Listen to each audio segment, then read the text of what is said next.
Хүүхэдтэй мөнгө өгчгөөд автобуснаас бууж амжаагүй байхад нь Тинүү ага компани жолооч хаалгаа хаалгүй хөдөлсөн.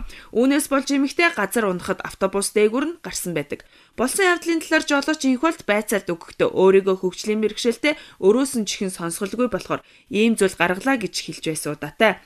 Үүнээс хойш 4 сар өнгөрсөн. Хэргэн дүүргийн прокурор шилжиж шүүх хурал нь удахгүй болох гэж байгаа. Харин Тинүү ага компанийн осол гаргасан жолоочийг ажлаас нь халалгүй хүн тээвэрт зүтгүүлсэн хэвээр байна. Бодол байдал бусдын адил энэ асуудалд орооцолсон жолооч ямар асуудал хариуцгүй лээ. Ямар байдлаар шалгагддаг, ямар хугацаатай шалгагддаг, ямар үүрэг хариуцлах хүлээдэг яг л энэ ном журмаар явж байгаа. Энд хин нэгэн наашаа цаашаа юм уу энэ хариуцлагаас бултах гэсэн юм уу зутах гэсэн ямар нэг асуудал яригддаг. Танаа дээр хамгийн гол нь удаа дараа ийм асуудал гарч байгаа. Тэгээд жолооч нартай яг ямар хариуцлага. За жолооч нартай болно шүү дээ. Жолооч нартай бид нар энэ асуудлыг бол дахин давтагтаа ярьж байгаа. Нийтийн тээврийн жолооч нарын сахилах хариуцлагын тал дээр нийслэлийн тээврийн газар дээр харьяа тэр замын цагдаагийн байгууллагууд энэ автотээврийн холбогдлолтой улсын байцаагч нар бүгд хяналт тавиад ажиллаж байгаа.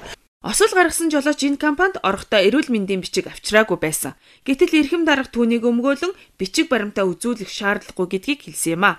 Тинүү ага кампанид өмнө нь хэд хэдэн удаа жолоочийн эрүүл мэндтэй холбоотой осол гарч байсан. Өнгөрсөн жил гэхэд 72 настай хөгшнийг дайрчгаад компанийн шүүх хурлын дараа 5 сая төгрөг өгөөд алга болсон. Харин эмгэн түүгээр нь өнөөдрийг хүртэл имчилгээ илгэж байгаад шархан анилгүй байсаар севс болж саяхан хөлөө тайруулсан харамсалтай түүх бий.